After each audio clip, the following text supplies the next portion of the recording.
Now, the Irish drinks industry came under a lot of scrutiny this week with debate over the pros and cons of Arthur's Day. But a new feature-length documentary is hoping to show us another side of Irish pubs away from the demon drink. Alex Fegan has made a film called The Irish Pub, which celebrates a fine collection of old family establishments around the country, handed down from generation to generation. Alex, good morning, joins us in the studio. Good morning, Marty. Delighted to have you. The pub is in a precarious position in 2013, but you say your film is a celebration of Irish chat rather than Irish drinking culture. Yeah, for me, this film was all about the people, and it's about the characters, and it's about all those aspects of Irish culture which make people around the world love Ireland so much. So it's about the song, it's about the people, and it's about the community. So what we wanted to celebrate was this institution, which stretches back hundreds of years, and which countries all around the world try to emulate, but is completely and utterly unique to this country. And what makes it unique is the chat, and it's the stories, and it's the anecdotes, and it's the Irish sense of humour. So really, it was the story of the Irish pub, and what makes it so unique to Ireland was the motivation.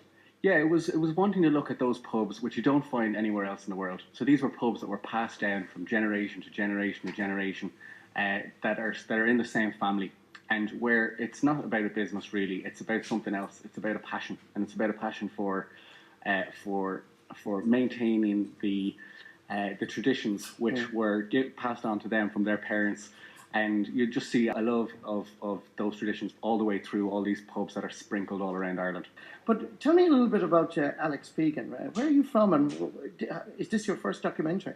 It is. I'm from Dublin, and I used to work as a solicitor, and always had an interest in film ever since I was a kid. So decided to move into the world of film, and just last year had this idea for this particular documentary. I did a few other dramas, programs, and a science fiction thriller 2 years back. So I just had this idea for this documentary. Decided that I'd do it. So every weekend I'd go around and film 2 pubs whenever I got a chance. And so this wasn't a major production. This was essentially you. Yeah. It was essentially me for a couple of reasons. Number one, out of necessity for finance, it was just I couldn't afford to pay a crew to come around with me. And the second reason was it just seemed like the best way of getting the most natural conversation with the owners of these fascinating pubs. Because they're not looking at a sound man here or a cameraman there or a director there. They're just looking at one person, and they're just it makes it more natural, I think. We call it in the business a video journalist, a VJ. But I mean, did you do weddings or before you did this? Because it's shot beautifully now, Alex. Thank you very much, Marty. Yeah, I actually did. when I first left the legal profession, I had to figure out a way of surviving. So I did wedding films and corporate films and all that kind of thing. So which I still do. Not wedding films at the moment, but mainly kind of films for companies and stuff like that. Well, this is obviously very different. The Irish pub. Let's just hear a little bit from your documentary. This pub is one of the most unique pubs in England. It is not a history to it. It has never changed in any way inside it, in the premises itself, and outside is the same. And I try to keep everything the same as it was. That's one of my traditions myself. Keep things as they were. There's enough of things changing in the world. The whole world is changing. The whole of Dingle is changing, which is ruining it. And we'll try to keep it the same as it was myself. That's James Kearns down in Dingle. Now, I watched the film and I was struck by how these businesses, Alex, are still at the heart of communities. The pub is also the grocer, and in many cases, the undertaker. Yeah, that's actually the case around a lot of the pubs in Ireland. You had Coyle's in Roscommon, which I think pretty much did everything at one point. The same in Leonard's in Laherdon, or you have McCarthy's pub in Feathers, which is an undertaker as well as the pub, and some pubs are shopping centres and supermarkets and hardware stores, and so it was just a case of these pubs had to diversify into all these other businesses over the years in order to cater for the needs of the community. And why did you pick these particular pubs? What was the criteria? So I wanted to look at pubs, as I said, that you wouldn't find elsewhere, but also pubs that were at least sort of 3 generations in the same family. So that, not sort of the pubs where, a man might have 20 pubs. It was the pubs where it was the owner was behind the counter, and he was the person that when you went in, he was the one that was chatting.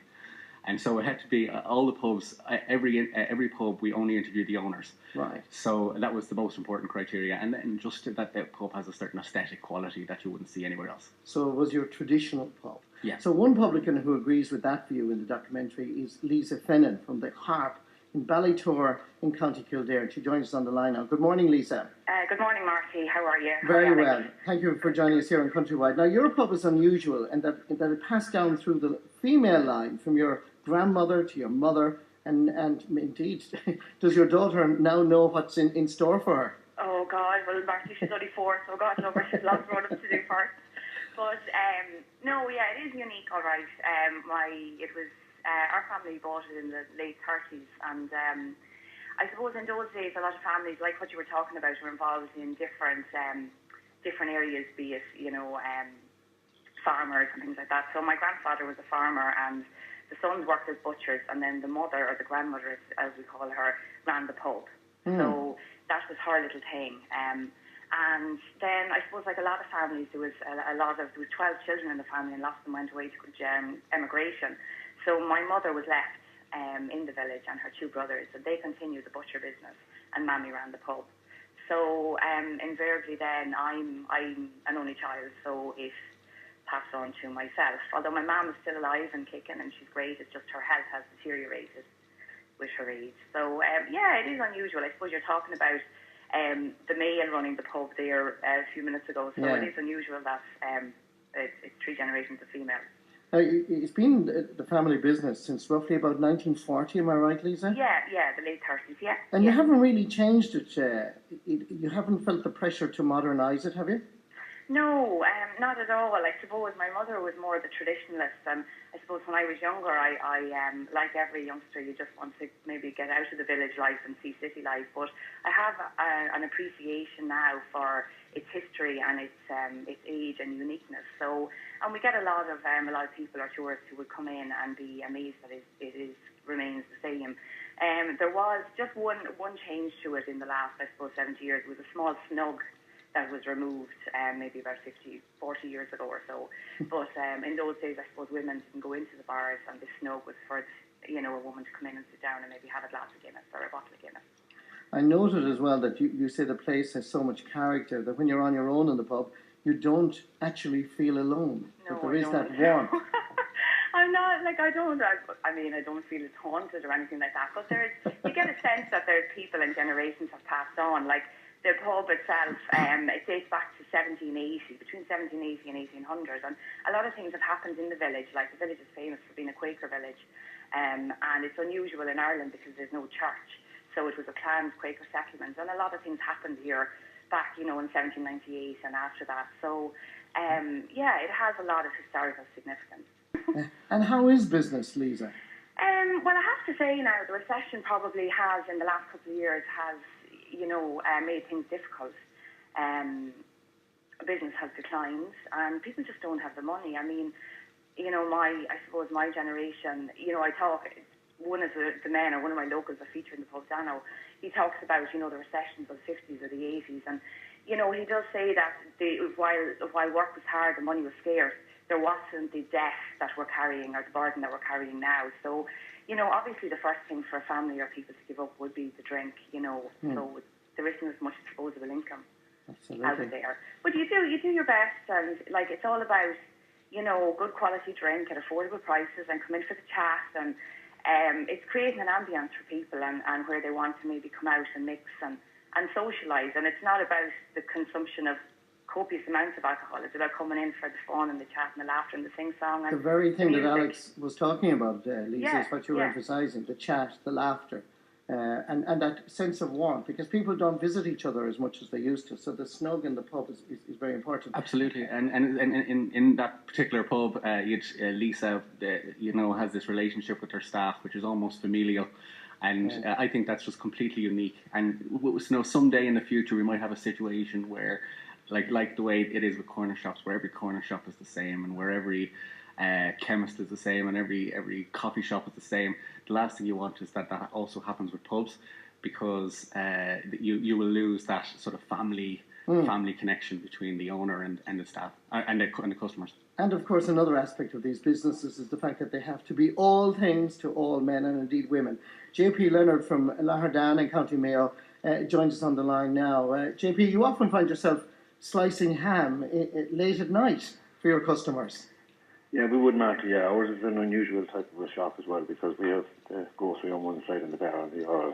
We kept it that way. It was that way when I was born into it. When we left, we didn't remove anything or change anything in it, you know. So, and you're an undertaker as well. Yeah, we do a bit of that as well, Marty. A bit of everything.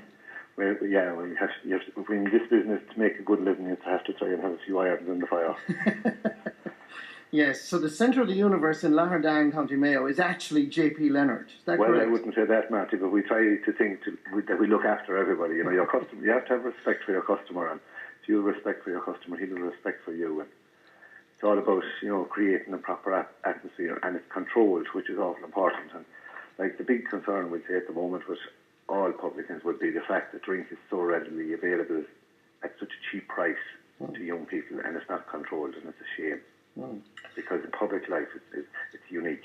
Absolutely. And you see yourself as well, JP, as a sympathetic listener, no matter what kind of humour that you might be in. Somebody's coming in and they want to chill out, they want to relax, and they may even give you all the troubles of their world, and you have to be willing to listen, don't you? Well, yeah, that's the biggest part of it, really, because you hear so many different stories. Everybody has a problem, and everybody's problem is huge, and it's their problem. And if you aren't prepared to listen to it, they won't come in to talk to you about it.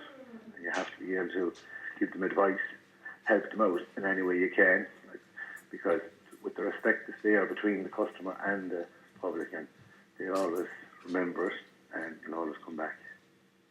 It's funny how in small villages and country places that the publican, if he has that warmth about him, is so important in the community. Absolutely. Across all the pubs that I was visiting, you'd see the pub owners chatting about how they're the doctor to this person, or the marriage counsellor, but they also have a great sort of respect for the idea of just listening, and maybe not giving advice sometimes, but just being that sounding board. And that when somebody goes into the pub, they might be distressed, but when they leave, they leave maybe a little bit more objective about the situation that they're in. Indeed, it is part of our culture, and indeed, and it's a different angle rather than the drink. It's about the chat and about the socialising. And well done to you, Alex, for spotting it and filming it. The Irish Pub opens in selected cinemas around the country next Friday, and for more information, visit irishpubfilm.com. And thanks to Lisa Fennan, JP Leonard, and Alex Fegan for joining us. Thank you, Marty. Best of luck with